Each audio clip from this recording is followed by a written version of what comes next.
Friends, welcome back to Kathya kitchen.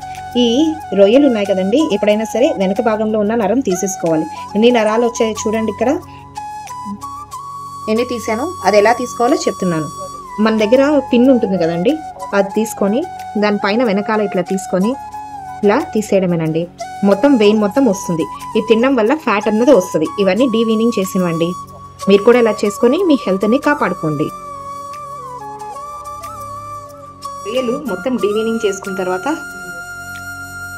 కొంచెం కల్లుప్పు, పసుపు వేసుకొని ఆయించుకోవాలండి. ఇలా రొయ్యలు ఉడుకుతున్నప్పుడు నీళ్ళు అన్నవి వచ్చేస్తాయండి. ఈ వాటర్ అన్నది తీసేసుకోవాలి, లేకపోతే కూర అన్నది వాసన బాగోదు. ఇలా నీళ్ళు అన్నది వంచేసుకోవాలండి. ఈ వాటర్ తీసేయడం వల్ల వాతం అన్నది రాదు. ఇప్పుడు దాన్ని కొంచెం ఫ్రైలా చేసుకోవాలి. ఇట్లాగా ఆయించి పెట్టుకుంటే మనం ఎప్పుడైనా కావాలంటే యూజ్ చేసుకోవచ్చు అండి. ఆయించుకొని ఫ్రిడ్జ్లో పెట్టుకుంటే